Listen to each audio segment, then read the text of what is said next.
Hello viewers, this is me Sabin signing in and you are watching CreativeVids. So आज म तपाईहरुको लागि यस्तो खतरा एप लिएर आइरहेको छु नि। यो एप चाहिँ तपाईलाई चाहिन्छ कि अब आजभोलि त यार इट्स अभियस हैन, जसले नि इन्स्टाग्राम युज गरेको हुन्छ। सो जसले इन्स्टाग्राम युज गर्छन् तिनीहरुको लागि यो एप एकदम इन्डिस्पेन्सेबल हो हैन, चाहिन्छ। सो आजभोलि हुन त जसले इन्स्टाग्राम युज गर्छन् यार इन्स्टाग्राम युज नगर्ने कमै होला हैन। So जसले गर्छ डाउनलोड गर्नु होला, link is in my description and without any further ado let's get started.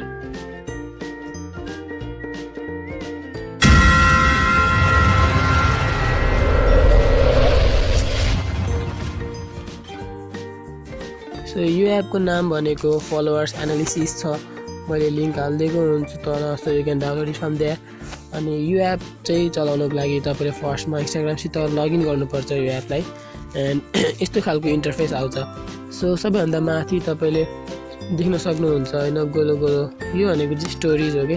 अब स्टोरीज अरूहरुको स्टोरीज हामीले हेर्न सक्छौं, त्यो त नर्मल कुरो भयो हैन। तर विशेषता भनेको चाहिँ के हो भन्दा हामीले तिनीहरुको स्टोरी चाहिँ हेर्छौं यहाँबाट हैन, तर तिनीहरुलाई थाहा हुँदैन कि हामीले तिनीहरुको स्टोरी हेरिसकेको छौं भनेर। जस्तो मैले स्टोरी हाले रे अनि कोले मेरो स्टोरी हेर्यो भनेर मैले चेक गर्न मिल्छ नि त तल।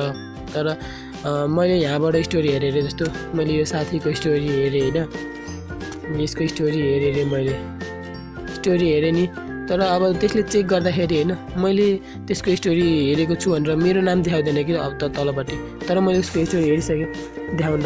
अनि अर्को स्पेशलिटी के हो यो भन्दाखेरि तलपट्टि रिपोस्ट भन्ने अप्सन छ यहाँ हैन, तलपट्टि यो कर्नरमा, तलको कर्नरमा, बटम कर्नरमा हो यो रिपोस्ट भनेको। जस्तो हामीलाई कसैको स्टोरी मन पर्यो रे अनि हाम्रो स्टोरीमा त्यो स्टोरी फिचर गर्नु छ भने हैन, हाल्नु छ भने यो रिपोस्ट थिच्दिने के।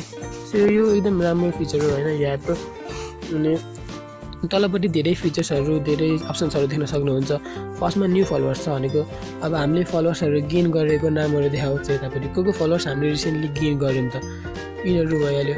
अनि हामीले कुन फलोवर्सहरु रिसेन्टली लस्ट गर्यो त्यो पनि देख्छ, लस्ट फलोवर्स भनेर त्यो पनि देख्न सक्छौं हामीले।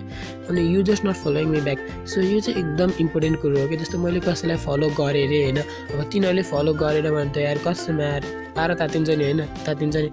सो त्यो थाहा हुन्छ कि हामीले कोले गरेको छैन भनेर। अनि यहाँ हेर्न सक्छौं हामीले users not following me back छ हैन। So these are the people who are not following me back. अनि जस्तो तपाईलाई अनफलो गर्न मन लाग्यो रे हैन, यिनीहरुलाई जस्तो मैले चाहिँ फलो गरेको छु रे तिनीहरुले मलाई फलो गरेको छैन भने म किन फलो गर्ने भनेर आउन सक्छ नि त तपाईहरुको मनमा। सो के गर्ने भन्दाखेरि कसलाई अनफलो गरौँ यार म ल एउटा जुन मैले दिम न ल यहाँ त्यसदाखेरि सिधै अनफलो भन्ने अप्सन आउँछ हैन। अब हामीलाई रिडाइरेक्ट गरिन्छ हाम्रो अफिसियल इन्स्टाग्राममा, त्यसपछि हामीले यहाँबाट सिधै अनफलो गर्न सक्छौं। इट्स द्याट सिम्पल हैन। सो अनफलो भयो, अब सिम्पल छ के। जसले फलो गरेको छैन अनफलो गर्न सक्छ, त्यसमा ट्र्याक गर्न सक्छ कोले फलो गरेको छैन, फलो ब्याक गरे हैन। त्यसपछि followers I don't follow back. So मैले कोलाई फलो ब्याक गरेको छैन त यहाँ 192 देखेको छैन, मैले 192 जनालाई फलो ब्याक गरेको छैन। सो यता छ यिनीहरु सबजना हो हैन मैले फलो ब्याक नगरेकाहरु।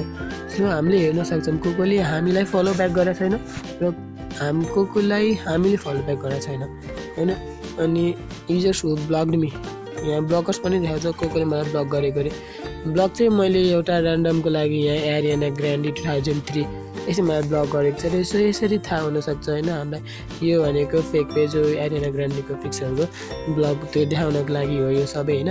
अब गोस्ट फलोवर्स भनेको चाहिँ कस्तो हो भन्दाखेरि अब मान्छेहरुले स्क्रोल डाउन गर्दिने के, जो भ्युअर्सहरु हुन्छ नि इन्स्टाग्रामको तपाईहरुको सिधै स्क्रोल डाउन गर्दिने, तपाईहरुको पोस्टसित केही इन्गेजमेन्ट नदेखाउने के, न लाइक थिच्ने न कमेन्ट गर्ने, तिनीहरु हो के यो गोस्ट फलोवर्स भनेको चाहिँ। अनि को गोस्ट फलोवर्स छ you can track them out हैन।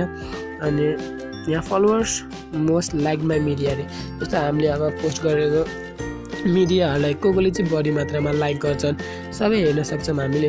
अनि कोले बढी मात्रामा कमेन्ट गर्छन् यो पनि हेर्न सक्छौं हैन।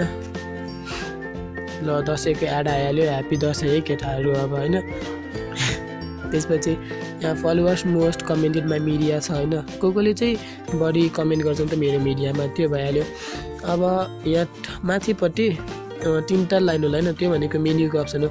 अब मिडिया छ हैन, अब मिडियामा चाहिँ कुन टाइम इन्टरभलमा चाहिँ हामीले सबभन्दा बढी लाइक गेन गर्छौँ होइन, अनि कुन टाइम इन्टरभलमा हामीले लिस्ट लाइकहरू गेन गर्छौँ तिनीहरू हेर्न मिल्छ हामीले। अनि मोस्ट कमेन्टेड आवर कुन चाहिँ टाइम इन्टरभलमा हामीले बढी कमेन्ट पाउँछौँ अनि कम कमेन्ट पाउँछौँ होइन, त्यो सबै हेर्न मिल्छ। अनि कुन मिडियामा हामीले धेरै लाइक पाएको छन् त्यो हेर्न मिल्छ हामीले। सिमिलरली फिल्टर्स होइन, फिल्टर्स भनेको चाहिँ अब इन्स्टाग्राममा प्रायःले फिल्टर्सहरू अप्लाई गरेर फोटो हालेको हुन्छ नि त, अनि त्यही कुन फिल्टर्समा चाहिँ बढी लाइक आएको छ यसले आफै एनालिसिस गर्छ क्या। तर मैले त प्रायः फिल्टर्स युज गर्दिनँ किनकि म यतिकै ह्यान्डसम छु होइन गाइज, फिल्टर चाहिँदैन क्या मलाई। अनि यहाँ नर्मल देखाइरहेको छु त्यही भएर होइन।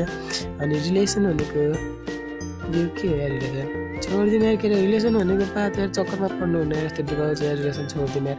अनि इन्स्ट्यान्ट स्टोरेज यो भनेको चाहिँ मैले भनेकै हो होइन, सिक्रेट वेमा हामीले अरूको स्टोरेजहरू हेर्न मिल्छ क्या, यो त्यही भइहाल्यो। अनि रिपोस्ट पनि गर्न मिल्छ मैले भनिसकेँ, यो रिपोस्ट भइहाल्यो। अनि रिफर एन्ड अडहरू यो झ्याउ लाग्ने कुरो नगरौँ, छोडिदिएँ मैले, रिफर एन्ड अड यो छोडिदिएँ। अनि प्रोफाइल भनेको चाहिँ हाम्रो प्रोफाइलहरू यो देखाउँछ होइन, प्लस यो छोडिदिएँ। अनि यही हो सो केटाहरू। यो एप एकदम राम्रो छ होइन, इन्स्टाग्राम युज गर्छ भने तिमीहरूले यो सो यो एप एकदम राम्रो छ। यदि तपाईँहरूले इन्स्टाग्राम युज गर्नुहुन्छ भने प्लिज डाउनलोड इट होइन, एकदम हेल्पफुल छ हुन त, जसले पनि युज गर्छ यार।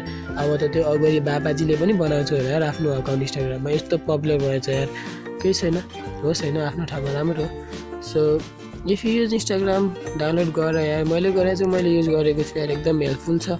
सो भिडियो बन्द गर्नुभन्दा अगाडि तपाईँको तल एउटा सब्सक्राइब भनेर बटन छ होला रातो, त्यो हान्दियो यार, लात हान्दियो, पन्च हान्दियो, जे गर्नु छ गरेर झुन्डियो यार, तर त्यो बटन क्लिक हुनु पऱ्यो गाइज। त्यसको साइडमा एउटा घन्टा होला होइन, त्यो घन्टामा पनि क्लिक गरिदिनुहोस् क्या। यसले गर्दा चाहिँ मैले अपलोड गरेको भिडियोहरू तपाईँले सबभन्दा छिटो हेर्न सक्नुहुन्छ क्या। So stay tuned, keep supporting guys.